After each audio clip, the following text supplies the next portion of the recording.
UPSC പ്രിലിംസിന് modern ഇന്ത്യയിൽ നിന്ന് സ്ഥിരമായി ചോദ്യങ്ങൾ വരുന്ന ഒരു ഭാഗമാണ് the land revenue policies introduced by the British. അത് എസ്പെഷ്യലി എടുത്ത് പറയുകയാണെങ്കിൽ 3 ലാൻഡ് റവന്യൂ സെറ്റിൽമെന്റ് സിസ്റ്റംസ്, അതായത് zamindari system, ryotwari system, Mahal വാരി സിസ്റ്റം. അപ്പോൾ ഇത് മൂന്നും തമ്മിലുള്ള ഡിഫറൻസ് എന്താണ്, എവിടെയൊക്കെയാണ് ഇത് ഇൻട്രൊഡ്യൂസ് ചെയ്തിട്ടുണ്ടായിരുന്നത്, എന്തുകൊണ്ടാണ് ഇങ്ങനെ 3 ടൈപ്പ് ഓഫ് കാര്യങ്ങൾ വരാൻ കാരണം എന്നുള്ള കാര്യങ്ങളൊക്കെ നമുക്ക് ഡീറ്റെയിൽ ആയിട്ട് നോക്കാം ഈ ഒരു വീഡിയോയിൽ. So welcome to rise up IAS. And in this video, we'll be discussing regarding the land revenue policies introduced by the British. So, British expansion in India നോക്കുമ്പോൾ we know that ബ്രിട്ടീഷുകാർ വാർ വഴിയും അല്ലെങ്കിൽ subsidiary alliance വഴിയും അല്ലെങ്കിൽ doctor of labs വഴിയൊക്കെ ഇന്ത്യയിൽ പല territories പിടിച്ചെടുത്തിരുന്നു.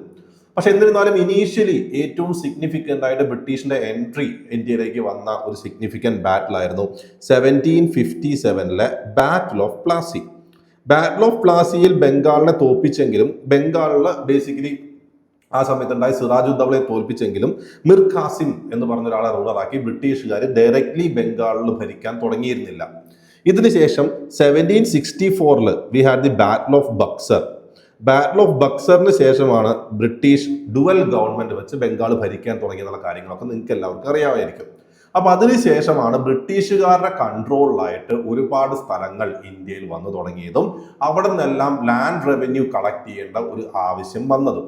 അപ്പൊ അതിന്റെ ഭാഗമായിട്ട് they started to frame policies for collecting land revenue from India.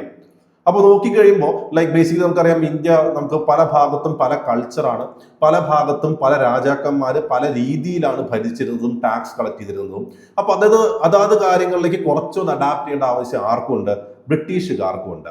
അപ്പൊ അങ്ങനെ ബ്രിട്ടീഷുകാർ to collect the revenue land revenue they introduce 3 systems: permanent settlement system which is also known as the zamindari system, ryotwari system which we also call as ryotwari system തന്നെയാണ് പേര്, അല്ലെങ്കിൽ Monroe read system എന്ന് പറയും. Third one Mahal വാരി system എന്നിങ്ങനെ 3 land revenue settlement systems Britishers കൊണ്ടുവന്നിരുന്നു. ഈ 3 സിസ്റ്റവും ഇന്ത്യയിലെ എല്ലാ ഭാഗത്തും ഒരേപോലെ അപ്ലൈ ചെയ്തിരുന്നു എന്നല്ല അർത്ഥം. ഓരോ ഭാഗത്തുമാണ്, ഓരോ റീജിയനിലാണ് ഈ ഒരു സിസ്റ്റം കൊണ്ടുവന്നിട്ടുണ്ടായത്. ഇപ്പൊ കൃത്യമായി പറയുകയാണെങ്കിൽ നമ്മുടെ ബംഗാളിന്റെ ഭാഗം, ബംഗാൾ, ബീഹാർ, ഒഡീഷ, ഈസ്റ്റേൺ പാർട്ട്, ആ ഭാഗത്താണ് ബ്രിട്ടീഷുകാർ basically permanent settlement system, commonly known as zamindari system എന്നൊരു സിസ്റ്റം കൊണ്ടുവന്നത്. ഇത് ഓരോന്നും എന്താണെന്ന് ഡീറ്റെയിൽ പറയും. ഫോർ ദ ടൈം ബീങ് എവിടെയാണ് അപ്ലൈ ചെയ്യുന്ന കാര്യം ഓർത്ത് വെച്ചേക്കുക. ബംഗാൾ ഭാഗത്ത്, ഈസ്റ്റേൺ ഭാഗത്താണ് ബേസിക്കലി ജമീന്ദാരി സിസ്റ്റം കൊണ്ടുവന്നത്. On the Deccan region or the southern side, Deccan റീജിയനിലും സതേൺ സൈഡിലായിട്ട് അവർ കൊണ്ടുവന്നതാണ് ryotwari system. On the north western side, അതായത് പഞ്ചാബ്, ഹരിയാന, പ്രസന്റ് ഡേ പാകിസ്ഥാൻ റീജിയനിലാണ് മെയിൻലി എന്തുകൊണ്ടത് മഹൽ വാരി സിസ്റ്റം. അപ്പൊ എന്നിങ്ങനെ 3 സിസ്റ്റം വന്നത് 3 പാർട്സ് ഓഫ് ഇന്ത്യയിലാണ് വന്നിട്ടുണ്ടായത്. ഒന്ന് mahalwari system in north western region, permanent settlement of zamindari system in eastern Bengal region, and Deccan and southern region we had the ryotwari system. അപ്പോൾ എന്താണ് ഈ 3 സിസ്റ്റംസ്, എന്താണ് അവരുടെ significance? We will compare these 3 and study. മുന്നേ compare ചെയ്യുന്നത് നമുക്ക് പഠിക്കാം. So introduction നോക്കുകയാണെങ്കിൽ zamindari system it was introduced by Cornwallis. ആ 1793 ടൈം പീരീഡിലൊക്കെ ഉണ്ടായിരുന്ന ഗവർണർ ജനറൽ കോൺവാലിസ് ആണ് ബേസിക്കലി ജമീന്ദാരി സിസ്റ്റം എന്ന സിസ്റ്റം കൊണ്ടുവന്നത്. റയത്ത് വാരി സിസ്റ്റം ആണെങ്കിലോ 1792 അലക്സാണ്ടർ റീഡ് ആണ് ഇൻട്രൊഡ്യൂസ് ചെയ്തത്. പിന്നീട് തോമസ് മുൻറോ കണ്ടിന്യൂ ചെയ്തു. 1820 മുൻറോ അത് വെൽ എസ്റ്റാബ്ലിഷ്ഡ് ആയിട്ട് ഇന്ത്യയിൽ കൊണ്ടുപോയി എന്നാണ് പറയുന്നത്. അപ്പൊ അലക്സാണ്ടർ റീഡ്, തോമസ് മുൻറോ എന്നുള്ള 2 പേരുടെ ബ്രെയിൻ ചൈൽഡ് ആയിട്ടാണ് റയത്ത് വാരി സിസ്റ്റത്തെ കണക്കാക്കുന്നത്. അതുകൊണ്ട് റയത്ത് വാരി system is also known as Monroe read system. അതിനെ മുൻറോ റീഡ് സിസ്റ്റം എന്ന പേരിലും അറിയപ്പെടും. മഹൽ വാരി സിസ്റ്റം ഹോൾട്ട് മക്കിൻസി കൊണ്ടുവന്നാണ് 1819. ഒരു 1830s ഒക്കെ ആയപ്പോഴും പ്രോമിനന്റ് ആയിട്ട് മഹൽ വാരി സിസ്റ്റം നോർത്ത് വെസ്റ്റേൺ ഭാഗത്ത് കാര്യമായിട്ട് പോയി. ഇനി ഏതൊക്കെ റീജിയൻ ആണ് നോക്കുക. ജമീന്ദാരി സിസ്റ്റം ബംഗാൾ, ബീഹാർ, ഒഡീഷ ആ ഭാഗങ്ങളിൽ ഓൾമോസ്റ്റ് ബ്രിട്ടീഷ് ടെറിട്ടറിയുടെ 19%, ഇന്ത്യയിലുള്ള ബ്രിട്ടീഷ് ടെറിട്ടറിയുടെ 19% ഓഫ് ഏരിയയിലും എന്തായിരുന്നു? ജമീന്ദാരി സിസ്റ്റം ആയിരുന്നു. റയത്ത് വാരി സിസ്റ്റം ഞാൻ പറഞ്ഞു ഡെക്കാൻ സദേൺ ഭാഗത്താണ്, മലബാർ, കോയമ്പത്തൂർ, മദ്രാസ്, മധുരൈ, പിന്നെ പല ഭാഗത്തേക്കും എക്സ്റ്റെൻഡ് ചെയ്ത് പോയി. സോ റയത്ത് വാരി സിസ്റ്റം. ആൻഡ് മഹൽ വാരി സിസ്റ്റം വെസ്റ്റിലാണ്, ബേസിക്കലി നമ്മൾ ഗാൻജറ്റിക് വാലിയുടെ വെസ്റ്റേൺ ഭാഗം, പിന്നെ അവിടെ നിന്ന് അങ്ങോട്ട് north west province which include the present day Pakistan, Punjab, Haryana പോലുള്ള ഭാഗങ്ങളിൽ ബ്രിട്ടീഷ് ടെറിട്ടറി ഓൾമോസ്റ്റ് 30% ഏരിയയിലും എന്തായിരുന്നു? മഹൽ വാരി ആയിരുന്നു. ഇനി എന്താണ് ഈ സംഭവം, എന്താണ് ഈ 3 സിസ്റ്റംസ്, അവർ തമ്മിലുള്ള ആ ബേസിക് ഐഡിയോളജി എന്താണെന്ന് നോക്കാം. സോ പെർമനന്റ് സെറ്റിൽമെന്റ് സിസ്റ്റത്തിനെ നമ്മൾ ജമീന്ദാരി സിസ്റ്റം എന്നാണല്ലോ വിളിക്കുന്നത്. സോ ജമീന്ദാഴ്സ് എന്ന് പറഞ്ഞാൽ എന്താണ്? നമ്മുടെ മലയാളത്തിൽ ജന്മികൾ എന്ന് പറയും, ലാൻഡ് ലോഡ്സ്, അല്ലെങ്കിൽ അവിടെ ഒരു മിഡിൽ മെൻ ഉണ്ട്. അതായത് ഒരു പെർട്ടിക്കുലർ റീജിയൻസിലായിട്ട് there will be different landlords. അവിടുത്തെ ഏറ്റവും പ്രോമിനന്റ് ആയ ഫാമിലിയിൽ നിന്ന് ഒരു ലാൻഡ് ലോഡ് ഉണ്ടാവും. അപ്പോൾ ആ ലാൻഡ് ലോഡിന്റെ അണ്ടറിലായിരിക്കും ആ റീജിയൻ കംപ്ലീറ്റ്ലി. അതായത് ആ റീജിയനിൽ നിന്നുള്ള റവന്യൂ കളക്ട് ചെയ്യുക എന്ന് പറയുന്ന ആരുടെ ഉത്തരവാദിത്തമായിരിക്കും? ലാൻഡ് ലോഡിന്റെ ഉത്തരവാദിത്തമായിരിക്കും. ഇപ്പൊ ഞാനാണ് ട്രിവാൻഡ്രം റീജിയന്റെ ലാൻഡ് ലോഡ് ജന്മിയെങ്കിൽ ഇവിടുത്തെ റീജിയന്റെ ടാക്സ് കളക്ട് ചെയ്ത് ബ്രിട്ടീഷിലേക്ക് കൊടുക്കുന്ന ആരായിരിക്കും? ഞാനായിരിക്കും. So I am the zamindar. അപ്പോൾ ജമീന്ദാരി സിസ്റ്റത്തിൽ ബേസിക്കലി ബ്രിട്ടീഷേഴ്സ് ടാക്സ് കളക്ട് ചെയ്യുന്ന ഒരു മിഡിൽ മാനിൽ കൂടിയാണ്. ആ മിഡിൽ മാൻ ആണ് പവർഫുൾ ആയിട്ടുള്ള ജമീന്ദാർ എന്ന് പറയുന്നത്. ഇനി റയത്ത് വാരി സിസ്റ്റം നോക്കുകയാണെങ്കിൽ റയത്ത് എന്നുള്ള വാക്കിന്റെ അർത്ഥം പെസൻസ് എന്നാണ്, ഫാമേഴ്സ് എന്നാണ്. അപ്പൊ റയത്ത് വാരി സിസ്റ്റത്തിൽ Britishers will be collecting the tax directly from the പെസൻസ്. പെസൻസ് നേരിട്ട് ഗവൺമെന്റിലേക്ക് പൈസ അടയ്ക്കുന്ന സിസ്റ്റമാണ് എന്ത്? റയത്ത് വാരി സിസ്റ്റം. മിഡിൽ മാൻ ഇല്ല, ജമീന്ദാർസ് ഇല്ല, ഡയറക്ട്ലി ഫ്രം പെസൻസ്. തേർഡില് മഹൽ വാരി. മഹൽ എന്ന് ഉദ്ദേശിക്കുന്നത് വില്ലേജ്, ആ കൂട്ടമാണ്, അല്ലെങ്കിൽ വില്ലേജ് ഹെഡ്മാൻ ആണ്. ഒരു പെർട്ടിക്കുലർ വില്ലേജ്, ആ വില്ലേജിൽ ഒരു പോപ്പുലേഷൻ, ഇത്ര നമ്പർ ഓഫ് ഫാമിലീസ്, അവരുടെ ഇത്ര ലാൻഡ് ഉണ്ടാവും. ആ പെർട്ടിക്കുലർ വില്ലേജിന്റെ നേരത്തെ ഡെസിഗ്നേറ്റ് ചെയ്ത ടാക്സ് കളക്ട് ചെയ്യേണ്ടതും പേ ചെയ്യേണ്ടതും it will be through the village headman. അപ്പൊ വില്ലേജ് ഹെഡ്മാൻ ആയിരിക്കും അവിടെ പേ ചെയ്യുന്നുണ്ടാവുക. അപ്പോൾ ജമീന്ദാർ എന്ന് പറയുമ്പോൾ അല്ലെങ്കിൽ പെസൻസിന് ഉള്ളിലത്തെ ഒരാളായിരിക്കില്ല. വില്ലേജ് ഹെഡ്മാൻ എന്ന് പറയുമ്പോൾ ബേസിക്കലി ആ ഒരു പെർട്ടിക്കുലർ ദേശത്തിന്റെ ഹെഡായിട്ട് നിൽക്കുന്ന ഒരാള്, ഗ്രാമത്തലവൻ എന്നൊക്കെ പറയില്ലേ, ആള് വഴിയായിരിക്കും ടാക്സ് പേ ചെയ്യുന്നുണ്ടാവുക. അപ്പോൾ വില്ലേജ് ഹെഡ്മാൻ ബേസിക്കലി പെസന്റുമാണ്, ഒരു പക്ഷേ he will be also like A middle man, അങ്ങനെയായിരിക്കും പോകുന്നുണ്ടാവുക. സോ ബേസിക്കലി ഇന്ത്യ നമ്മൾ നോക്കുകയാണെങ്കിൽ പണ്ട് കാലത്ത് ഇന്ത്യയിലെ രാജാക്കന്മാർ ഭരിക്കുന്ന സമയത്ത് മഹൽവാരി സിസ്റ്റം ഉണ്ടായിരുന്നു. ലൈക്ക് നിങ്ങൾ അശോകൻ ടൈം പീരീഡിലോ അതിനുശേഷം വന്ന മൗര്യൻ ഗുപ്തൻ ടൈം പീരീഡിലൊക്കെ ഡിവിഷൻസ്, പ്രൊവിൻഷ്യൽ ഡിവിഷൻസ് നിങ്ങൾ പഠിച്ചിട്ടുണ്ടാവും. അപ്പോൾ അതിന് വില്ലേജ് ഹെഡ്മാന് സിഗ്നിഫിക്കൻസ് ആയ പോസ്റ്റ് കൊടുത്ത് നിങ്ങൾ കേട്ടിട്ടുണ്ടാവും. സോ ബേസിക്കലി അങ്ങനെയായിരിക്കും അത് കളക്ട് ചെയ്യപ്പെടുന്നുണ്ടാവുക. അപ്പോൾ എന്തുകൊണ്ട് ജമീന്ദാരി സിസ്റ്റം കൊണ്ടുവന്നു? ജമീന്ദാരി സിസ്റ്റം എന്തുകൊണ്ട് കൊണ്ടുവന്നു എന്നുള്ള കാര്യം നമ്മൾ നോക്കുകയാണെങ്കിൽ ബേസിക്കലി ഇതിനെ നമ്മൾ പെർമനന്റ് സെറ്റിൽമെന്റ് സിസ്റ്റം എന്ന് വിളിക്കുമല്ലോ. പെർമനന്റ് സെറ്റിൽമെന്റ് സിസ്റ്റം എന്ന് വിളിക്കുവാൻ കാരണം ഈ ജമീന്ദാരി സിസ്റ്റത്തിൽ ഓൾറെഡി ഫിക്സ് ചെയ്ത ടാക്സ് പിന്നീട് മാറുന്നില്ല. ലൈക്ക് പെർമനന്റ്ലി ഫിക്സ്ഡ് ആണ് ടാക്സ്. അപ്പോൾ ബേസിക്കലി അത് നമ്മൾ അങ്ങനെ ഫിക്സ് ചെയ്ത ടാക്സ് നമ്മൾ കളക്ട് ചെയ്യുന്ന ആൾക്കാരെ ഏൽപ്പിച്ചു കഴിഞ്ഞാൽ ബ്രിട്ടീഷ് ഗവൺമെന്റ് സമയത്തോളം സ്റ്റേബിൾ ആയിട്ട് ആ പൈസ വന്നുകൊണ്ടേയിരിക്കും. So like for them there is a fixed and stable income in the system. Secondly, East India കമ്പനിയുടെ കേസുകൾ നമുക്കറിയാം. 1773 റെഗുലേറ്റിംഗ് ആക്ടുകളൊക്കെ വരാൻ കാരണം ഈസ്റ്റ് ഇന്ത്യ കമ്പനിയിലെ ഒഫീഷ്യൽസ് ഹൈലി കറപ്റ്റഡ് ആയതുകൊണ്ടാണ്. So they always take care of their own pockets other than filling the company's account. അപ്പൊ അതുകൊണ്ട് ആ കറപ്ഷൻ കുറയ്ക്കുവാൻ പറ്റും. ആൻഡ് ജമീന്ദാർസ് ഇന്ത്യൻസ് തന്നെ ആയതുകൊണ്ട് ബേസിക്കലി അവർ എന്ത് ചെയ്യും, ലൈക്ക് ഫാമിങ്ങിനെ ലൈക്ക് ബൂസ്റ്റ് ചെയ്യാൻ വേണ്ട കാര്യങ്ങൾ ചെയ്യുന്നവർ വിശ്വസിച്ചിരുന്നു. അതേപോലെ ജമീന്ദാർസ് എന്തായിരിക്കും, ബ്രിട്ടീഷുകാരോട് എപ്പോഴും ഒരു ലോയലായ ഒരു ഗ്രൂപ്പായ ജമീന്ദാർസ് ഇപ്പം നിൽക്കുകയും ചെയ്യും. അപ്പോൾ അങ്ങനെയാണ് ജമീന്ദാരി സിസ്റ്റം കൊണ്ടുവന്നത്. അപ്പൊ എന്താണ് ബേസിക്കലി സിസ്റ്റത്തിന്റെ ഫീച്ചർ, എങ്ങനെയാണ് നടക്കുന്നത്, ഹൗ ഇറ്റ് ഈസ് വർക്കിംഗ് എന്ന് നോക്കിക്കഴിഞ്ഞാൽ it's basically on A fixed revenue sharing model.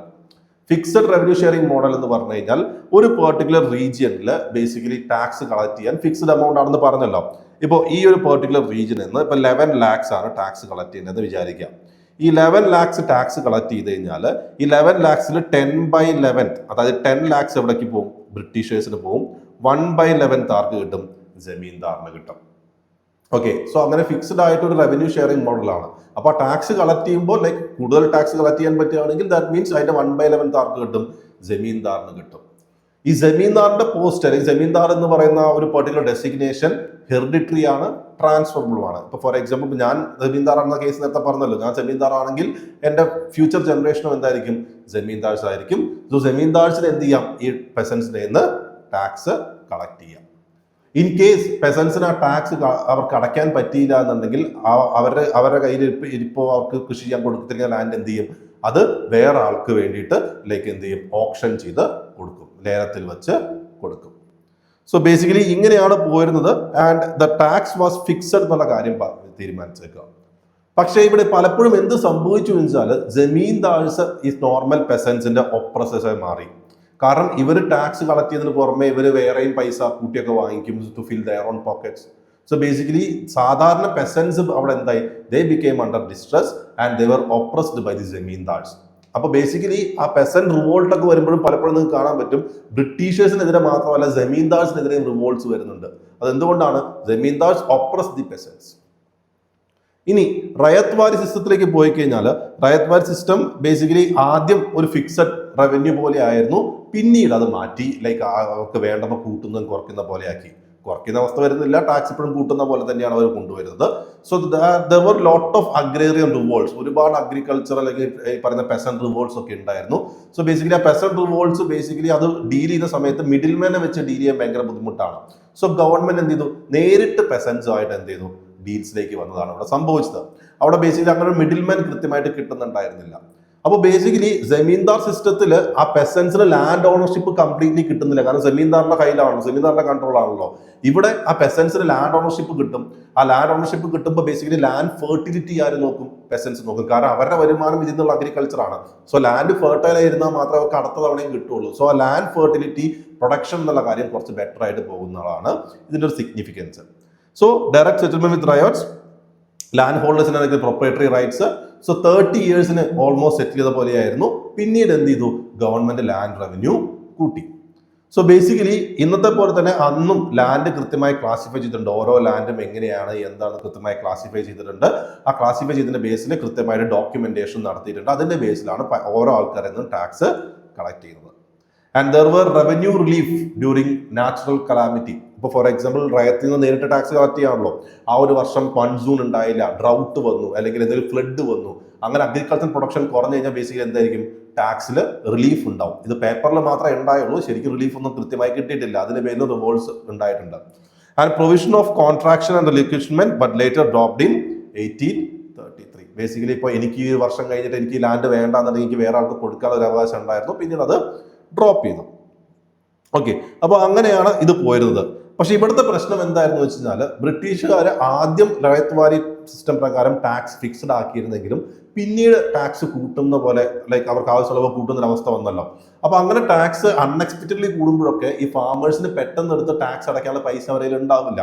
അത് മാത്രമല്ല, അടുത്ത കൊല്ലം അവർക്ക് അഗ്രികൾച്ചർ ചെയ്യുന്നുണ്ടെങ്കിൽ ഇവർക്ക് ഇൻവെസ്റ്റ്മെന്റും വേണം. കാരണം ഫെർട്ടിലൈസറോ അല്ലെങ്കിൽ ഈ പറഞ്ഞ സീഡോ അങ്ങനെയുള്ള കാര്യത്തിൽ ഇൻവെസ്റ്റ്മെന്റും വേണം.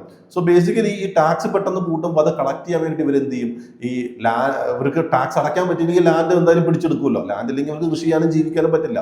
അപ്പൊ അത് നടക്കാതിരിക്കാൻ അവരെന്ത് ചെയ്യും, അവര് മണി ലെൻഡേഴ്സിന്റെ എന്ത് ചെയ്യും, പൈസ കടം വാങ്ങിക്കും. Money lenders basically they charge high interest rates on these peasants. So basically അവർക്ക് ആ ഇൻട്രസ്റ്റ് റേറ്റും ഇൻക്രീസിങ് ടാക്സും രണ്ടും കൂടി മെയിൻറ്റെയിൻ ചെയ്യാൻ പറ്റാത്ത അവസ്ഥ വന്നു. സോ ബ്രിട്ടീഷ് ഗവൺമെന്റും മണി ലെൻഡേഴ്സുമായിരുന്നു ഈ ഒരു കേസിൽ ഫാമേഴ്സിനെ ഒപ്രസ് ചെയ്യുന്ന ആൾക്കാർ. ഇതാണ് റയത്ത് വാരി. ഇനി മഹൽ വാരിയിൽ പറഞ്ഞല്ലോ, വില്ലേജ് ഹെഡ്മാൻ ആണ് ബേസിക്കലി നോക്കുന്നുണ്ടായിരുന്നത്. കാരണം ഇത് ഓൾറെഡി ഇന്ത്യയിൽ ഉണ്ടായിരുന്ന സിസ്റ്റമാണ്. Like land rights, villages, common ആയിട്ടുള്ള ലാൻഡ് റൈറ്റ്സ് ഉണ്ടായിരുന്ന അവസ്ഥയിൽ ഇത് ഓൾറെഡി ഉള്ള ട്രഡീഷണൽ സ്ട്രക്ചർ തന്നെയാണ്. അതൊരു പുതിയ ഫോമിൽ ഫോർമലൈസ് ചെയ്തുകൊണ്ട് ബ്രിട്ടീഷുകാർ കൊണ്ടുവന്നുള്ളൂ. അപ്പോൾ എങ്ങനെയാണ് ചെയ്യുന്നത്, വില്ലേജിലെ കാര്യങ്ങൾ ബേസിക്കലി ആ വില്ലേജ് ഹെഡ്മാൻ ആയിരിക്കും ടാക്സ് കളക്ട് ചെയ്ത് കൊടുക്കുക. Okay, settlement with village community jointly and separately. അതേപോലെ തന്നെ taxation of village and targets among the cultivators. അപ്പോൾ ആ വില്ലേജിനാണ് ടാക്സ് ചെയ്യുക. അതിൽ ഓരോ കൾട്ടിവേറ്ററും എത്ര ലാൻഡ് ഉണ്ടോ അതിനനുസരിച്ച് അതിലേക്ക് അവർ കോൺട്രിബ്യൂട്ട് ചെയ്യണം. അപ്പോൾ ഓരോ പെസൻസ് തന്നെയാണ് ലൈക്ക് ലാൻഡ് ഓണർഷിപ്പ്. അപ്പോൾ ആ വില്ലേജ് ആണ് ഫിസിക്കൽ യൂണിറ്റ്. ആ വില്ലേജിന് ഇത്ര ടാക്സ്, ഈ വില്ലേജിന് ഇത്ര ടാക്സ്. അപ്പോൾ ആ വില്ലേജിനുള്ളിൽ പിന്നെ ഓരോ ആൾക്കാരിലേക്ക് സബ് ഡിവിഷൻ ഉണ്ടാവും. അപ്പോൾ വില്ലേജ് ഹെഡ്മാൻ, താലൂക്ക്ദാർ അല്ലെങ്കിൽ ലാംബർദാർ എന്ന് പറയുന്ന ആളാണ് എന്ത്, ആ ഒരു ബ്രിട്ടീഷുകാരുമായിട്ട് ഡീൽ ചെയ്യുന്നതും ഇവരുടെ ടാക്സ് കളക്ട് ചെയ്ത് പേ ചെയ്യുന്നതും. അപ്പോൾ അതാണ് ആളുടെ ഉത്തരവാദിത്തം. ഇവിടെയും കൃത്യമായി സർവേ ചെയ്ത് മാപ്പിംഗ് ചെയ്തിട്ടാണ്. ഇവിടെയും ടാക്സ് ഫിക്സഡ് ആയിരുന്നില്ല. ബ്രിട്ടീഷുകാർ ആവശ്യം വരുമ്പോൾ കൂട്ടുന്നൊരവസ്ഥയിലായിരുന്നു. So basically permanent settlement system, zamindari സിസ്റ്റത്തിന് മാത്രമാണ് ഫിക്സഡ് ടാക്സ് വരുന്നത്. ഈ ബാക്കിയുള്ള റയത്ത് വാരിയിലും മഹൽ വാരിയിലും എന്താണ്, tax change according to Britishers wish. Tax change എന്ന് പറയുമ്പോൾ കുറയ്ക്കില്ല എന്നറിയാലോ, അവർക്ക് തോന്നുന്ന പോലെ കൂട്ടും. ഇനി എങ്ങനെയായിരുന്നു ഇതിന്റെ ഇമ്പാക്ട്, പെസൻസിന്റെ ഇമ്പാക്ട് നോക്കാം. ജമീന്ദാർ സിസ്റ്റത്തിൽ ഒബ്വിയസ്ലി ജമീന്ദാർസിനാണ് ബേസിക്കലി ഓണർഷിപ്പ് വരുന്നത്. സോ ജമീന്ദാർസ് പറയുന്ന പോലെയാണ് കാര്യങ്ങൾ. ജമീന്ദാർസിന്റെ മേഴ്സിയിലാണ് ഇവർ ജീവിക്കുന്നത്. അപ്പൊ ഇവർക്ക് എന്തെങ്കിലും പ്രശ്നം ഉണ്ടെങ്കിൽ ഇവർ നേരെ പോയി ജമീന്ദാറിന്റെ കാല് പിടിക്കും. ജമീന്ദാർ സമ്മതിച്ചാൽ അങ്ങനെ ലൈക്ക് ജമീന്ദാർസ് പവർഫുൾ ആയി വന്നു. ദെൻ റയത്ത് വാരി സിസ്റ്റത്തിൽ ഞാൻ നേരത്തെ പറഞ്ഞിരുന്നു, നാച്ചുറൽ കലാമിറ്റി ഉണ്ടാവുകയാണെങ്കിൽ റിലീഫ് കൊടുക്കാന്ന് ആസ് പെർ ലോ അവിടെ പറഞ്ഞിട്ടുണ്ടെങ്കിലും ആ കലാമിറ്റിയുടെ എക്സംഷൻ ഒന്നും കൃത്യമായിട്ട് കിട്ടിയിരുന്നില്ല. അപ്പൊ അതിന്റെ പ്രശ്നങ്ങൾ ഉണ്ടായിരുന്നു. ദെൻ മഹൽ വാരിയിലാണെങ്കിൽ ടാക്സ് റവന്യൂ വാസ് ഹൈ, ഭയങ്കര tax, high rate of tax ആയിരുന്നു. ലാൻഡ് ഫ്രാഗ്മെന്റഡ് ആയി പോയി. അത് മാത്രമല്ല ടാക്സ് അടയ്ക്കാൻ പറ്റാതെ വരുമ്പോൾ ഞാൻ നേരത്തെ പറഞ്ഞ റയത്ത് വാലിൽ പറഞ്ഞ പോലെ ഇവിടെയും ഇവർ ഈ പറയുന്ന മണി ലെൻഡേഴ്സിൽ നിന്ന് പൈസ കടം വാങ്ങിക്കുന്നു. അപ്പൊ അങ്ങനത്തെ വിഷയം ഒക്കെ ഇവിടെയും ഉണ്ടായിരുന്നു. ഇനി ജമീന്ദാറിന്റെ ഇമ്പാക്ട് നോക്കിക്കഴിഞ്ഞാൽ ബേസിക്കലി ജമീന്ദാർസ് അവർക്ക് ഭയങ്കര ബെനിഫിറ്റ് ആണ്. അവർക്ക് ബേസിക്കലി പ്രൊപ്രൈറ്ററി റൈറ്റ്സ് ആണല്ലോ.